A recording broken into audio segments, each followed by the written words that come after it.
Looking back now, the June 12th saga was undeniably the most challenging moment in my life, and in certain respects, one of the most painful. I don't remember who first said that sometimes life can only be understood backwards, or that one can only accurately connect the dots that constitute one's life by looking not forward but backward, which is another way of saying that hindsight is 2020. To be sure, hindsight may not always be 2020, but it can be helpful in understanding what went right or wrong and how to learn from similar situations in the future. If I had to do it all over, I'd do it differently. However, faced with the circumstances of those moments, as President and Commander-in-Chief, painful as it seemed, I did what was in the country's best interests, for which I take full responsibility. Although I am on record to have stated after the elections that Abiola may not have won the elections, upon deeper reflection and a closer examination of all the available facts, particularly the detailed election results which are published as an appendix to this volume, there was no doubt that MKO Abiola won the June 12 elections.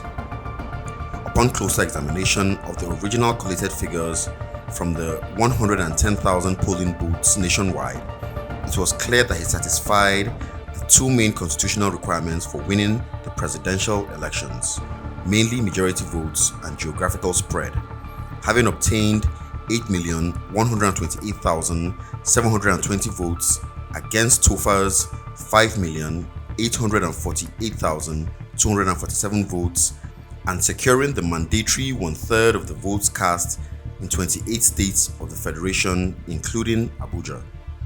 Unfortunately, the forces gathered against him after the June 12 elections were so formidable that I was convinced that if he became president, he would be quickly eliminated by the same very forces who pretended to be his friends. While I accept that the unfortunate denial of his mandate amounted to a subversion of the will of the Nigerian people, I was petrified that if Abiola got killed, it could lead to a civil war. Having participated in one civil war with all its horrors, pains, and devastation, I wasn't prepared to see another. I'm grateful that the Buhari administration finally recognized MKO Abiola as a former head of state. As I said above, hindsight is helpful, but it can also be painful because it allows us to see things we wish we could change and ways in which we could have avoided a specific outcome. I could, for instance, as president, taking refuge under the old legal maxim that justice should be done regardless of the consequences. However, as a professional soldier trained to protect the nation's integrity, my first instinct was to protect the country at all costs. In those harrowing, lonely moments, I decided it was better to keep the annulment of the 1993 presidential elections rather than end with a full-blown conflagration that could have spelt the end of a great country. Similarly, the nature of my final departure on August 27, 1983 was, as I stated at the time, inspired by my love for my country. It was better to step aside than to be a clog in the wheel of moving the country forward. After all, if life can only be understood backwards, it must be lived forward.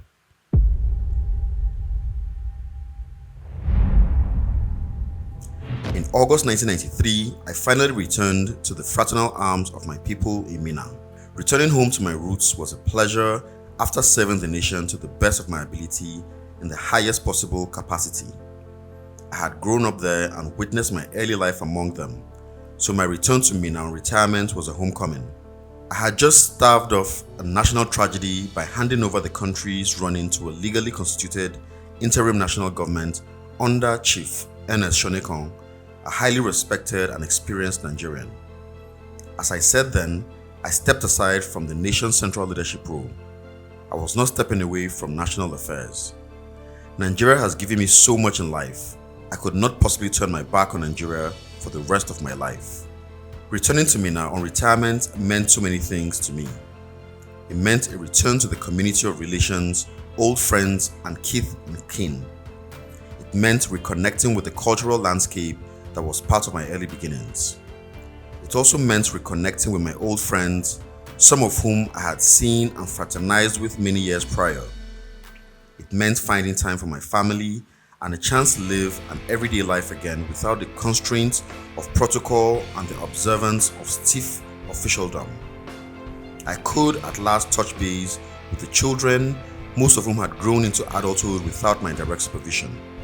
I had been a dad, though present, but away from home. More importantly, retirement meant I had to find ways of keeping busy and redefining my national relevance. I knew that although I had left Nigerian public affairs formally, Nigeria would not quickly leave me alone anytime soon. Some said I had set in motion so many contradictory forces in the nation's life that I could not but remain relevant, or at least currently focused on national affairs for quite some time. I was psychologically prepared for a period of controversy, media bombardment, and sustained public interest. Retiring also meant finding time to attend to my health needs in ways I could hardly afford to do in the heat of state affairs.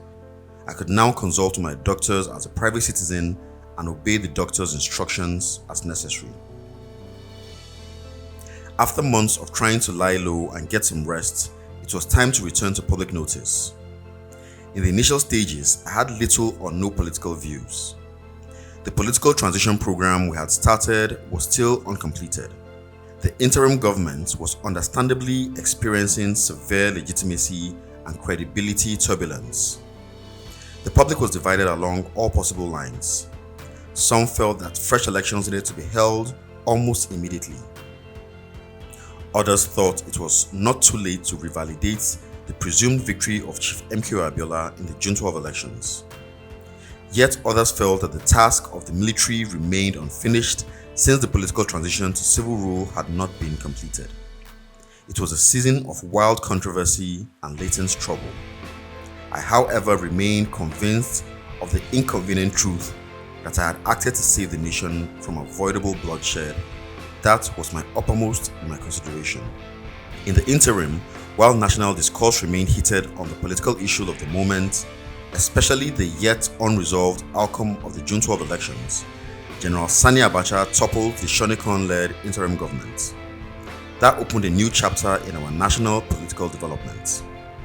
The nation was back to coping with the full-blooded military government while battling the repercussion of a troubled transition to civil rule program.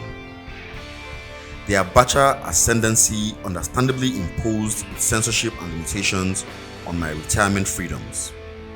But my faith in my country's future and our people's resilience helped me to cope with the stress of that period. I took solace in what I knew about both Nigeria and General Abacha. I was unsure whether Abacha had the political and general wisdom to navigate Nigeria's treacherous landscape. I was also not sure that Nigerians could stomach Abacha's shortcomings. It was best to wait and see while keeping my peace. The rest is now history. In the post-1999 period, I regained currency after the restoration of civil rule and the ascendancy of the Obasanjo civilian presidency. I embraced the freedom of expression to which I was entitled as an ordinary citizen in a democratic society. In the political aftermath of the return to civil rule, I unconsciously graduated into a political oracle.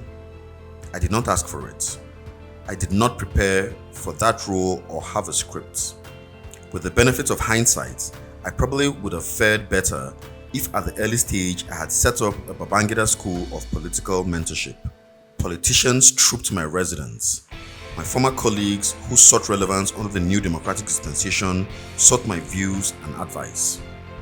Elder statesmen and opinion leaders were all bent on getting my perspective on national issues. Traditional rulers also sought my views. Suddenly, it all mattered. What Babangida thought about nearly every current issue. Since my retirement in 1993, no week has passed without my home playing host to individual politicians or delegations of political interest groups. Some of them come to consult honestly on their way forward. Others come to receive some political blessings, which I hardly think I'm in a position to confer. A good number of younger politicians come on the assumption that I possess some political wisdom from which they can draw to advance their careers. Others place a very high premium on being reported in the media as having gone to seek the endorsement of me now.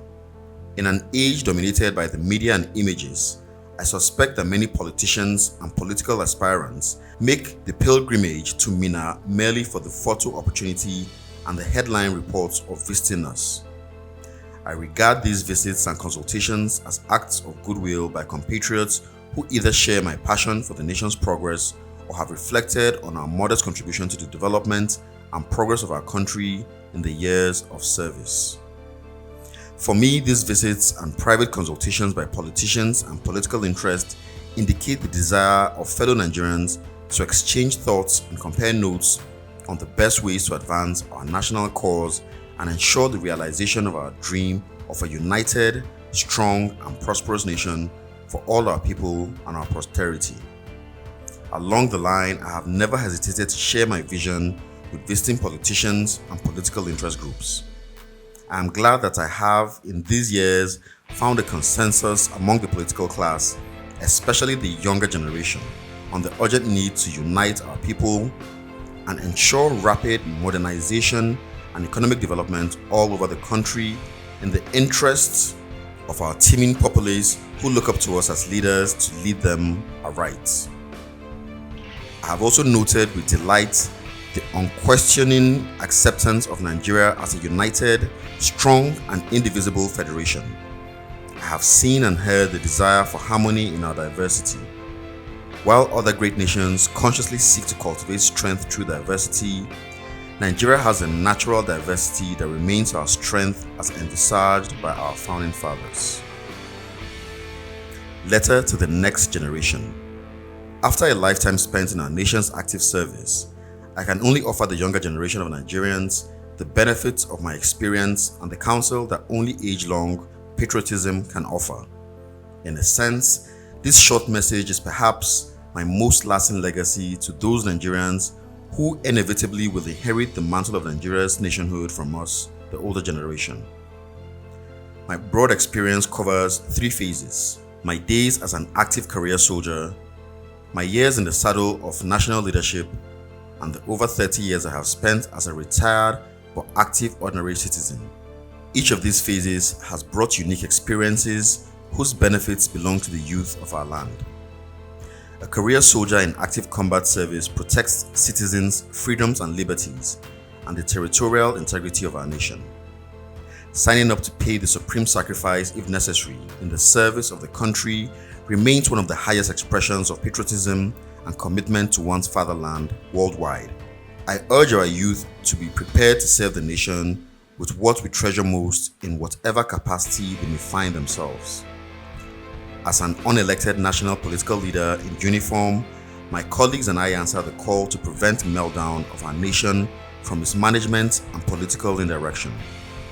We took on the mantle of national leadership to manage the expectations of many at a moment of grave national emergency. We were driven by the political currents of the time and the higher imperative of patriotic duty. In this task, we did our very best to help a nation in desperate need.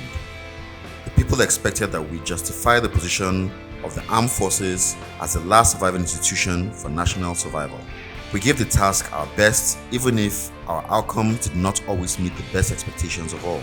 But the majority were pleased and appreciative that we answered the call of duty as and when we did. Now out of office and uniform for many years, I am in touch with the reality of popular experience and the expectations and hopes of generations, especially the youth. The emergence of a new youth majority is the most significant event of our lifetime. Today, Nigeria is one of the youngest nations on earth, with a youth population of 115 million, about 70% of our population. These are people aged under 30. Our youthful population is an opportunity bomb that no sensible national leader can ignore if it wants to succeed. This is why I address this epilogue to our youth as a particular demographic of our great nation. Over the past 3 decades since leaving office, I have encountered the changing faces of our nation. In countless meetings, consultations, and courtesy visits, I have witnessed our nation's diversity and the vibrancy of our populace. Nigeria is indeed enchanting. Living here is a daily mission of discovery. Above all, seeing the emergence of youth as a particular segment and a strategic proposition for national development is a blessing. From this vantage point of life in retirement, it is a different perspective from what you encountered in office as a leader. In office, you were shown the nation that officialdom thought you wished to see, some kind of shifting canvas from a rented crowd. It was hardly ever the nation as indeed was. But as an ordinary citizen out of power and office, the country now comes across to you raw and unedited. As it were, you encounter the soul of your nation as it is. Over these years, I have seen new generations emerge and move to the center stage of national activity and even leadership. I have seen younger generations of state governors, ministers, commissioners, and other high officials. From my experience here in Mina, change has been the most exciting feature of our public sphere. We have even had a president who conveniently fits into the youth category. Gradually, the youth have made themselves the agenda. It is no longer a manner of speaking that the youth are the leaders of tomorrow. Tomorrow is here, and the awaited hour of youth leadership is now upon us. This is why an account of my service to the nation will only be complete with a direct appeal to our teeming youth. No stewardship has meaning if it does not address the people to whom we are passing the mantle of national leadership. Technology, education, and democracy have bred this unique and different generation of Nigerians. New education has exploded in new knowledge. These forces have produced a more exposed and better informed breed of Nigerians. They know more about everything. Their perspective is limitless, more pan-Nigerian, and even global. Through globalization, they have become citizens of a wider world and participated in a worldwide science, technology, and culture festival. They desire common goods, gadgets, and cultural products across the nation and are familiar with the youth of other nations. As popular culture once hinted, we are now the world, through the audacity and bravery of our new generation. Rapid technological developments have given our youths tools to shape and communicate new ideas, experiences, and realities. From my experience and observation, what unites our youth is the confidence that nothing is impossible. I call them the possibility generation. I can only address them in the context of their world. From Mina to Maiduguri, Port Harcourt to Sokoto, Lagos to Kaduna and Yenagoa, through Onitsha to Damaturu, common aspirations unite the new Nigerians, shared dreams and desires. It is pleasant that they see themselves first and foremost as Nigerians. They share an unmistakable Nigerian identity, a national mental space in which people are rich or poor, happy or sad, safe or frightened. Yet, above all the limitations, our youth have emerged as a widely convinced and confident lot. The old divisions of faith, ethnicity, and region have vastly receded and no longer divide our youth. They are united by the images on the screens of their cell phones and tablets. Their reality is not colored by faith, tongue, or ethnicity. They experience common problems: poverty, inadequate infrastructure, homelessness, hunger, want, and disease. These are for them the common enemies that must be conquered. Our youth are restless because they believe we can be better, do better, and match the best of the rest of the world. Our leaders must understand their restiveness and impatience as the products of a changed world. To tackle these common problems, our youth must be adequately equipped. The first tool they need to cope with the coming challenges is knowledge of the nation. Seeking a deeper understanding of our country will reveal the realities of uneven development. In terms of development, we live in an uneven country. Some of our urban neighborhoods are well developed with affluent precincts that can compete with the best in the developed world. We also have slums and ghettos that are dirty and dangerous, like in other parts of the world. In most parts, our people still live in a primordial state, lacking basic needs. Yet, in whatever place and circumstance they find themselves, the challenges of young Nigerians are similar. We must prepare them for national leadership in various areas of national life.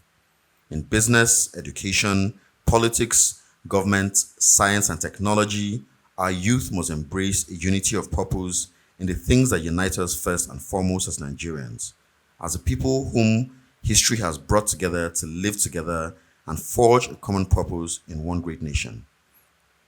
First, our youth must find time to get to know our country. They need to become familiar with the land and its people, its cultural peculiarities, the diversity of our peoples, their needs, cultural values, and unique contributions to our national melting pot. Each Nigerian group brings something unique into our national pool. You must know these to relate among yourselves. You must see our nation's resource base, immensity, and enormous potential. Secondly, you must reach out far and wide to make connections across national divides. Every Nigerian youth must consciously reach out to build a network of friends, associates, and like-minded minds nationwide. We do not just need an elite consensus. What we urgently need is a national youth consensus. Our youth must agree on shared priorities, values, and purpose. We need a common youth platform that defines them as Nigerians. Thirdly, youths who eventually find themselves in political leadership positions must first be motivated to serve to the best of their ability, not necessarily expecting an immediate reward. In leadership, our youth must understand that they must have a fundamental compassion for people to lead them. You must see yourself as one of and with the people you lead. Feel their pain, understand their situation, and seek your best to alleviate their difficulties. However, in certain situations, you may need a creative combination of compassion and ruthless decisiveness to get things done. At such moments, you must make the people understand that leadership requires decisiveness to pursue the common good. A good leader must be loved by the people and respected, appreciated, and trusted to defend and protect the nation and the national interest at all times. Above and beyond these rudiments of leadership, those youth who aspire to national political leadership must embrace and understand the fundamental minimum ingredients of Nigeria's nationhood. I used to call them the no-go areas that must not be touched or toyed with.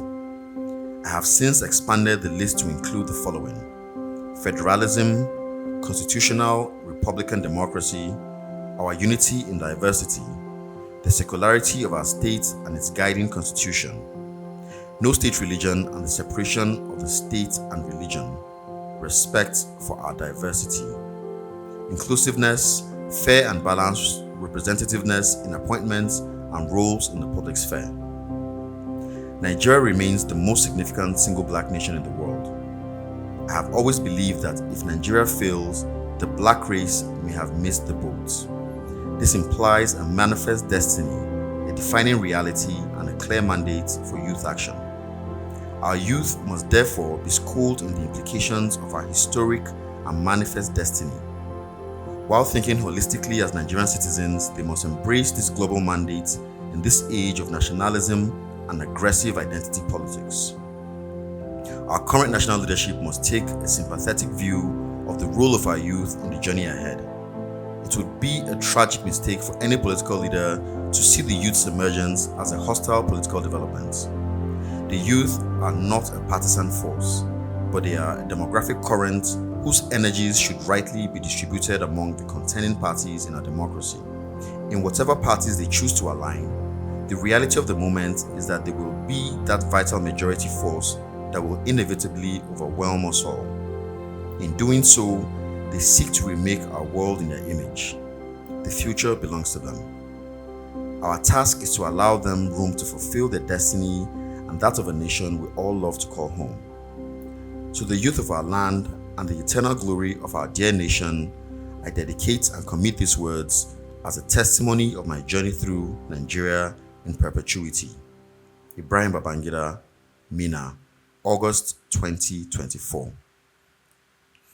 And on that note, that brings us to the end of the book review of General Ibrahim Babangida, A Journey Through Service. Let us know in the comment section what you think. If you're new to the channel, you can start by watching episode 1 and they are aligned in chronological order. And once again, thank you for watching. Don't forget to like, subscribe, and share. And I'll see you in the next video.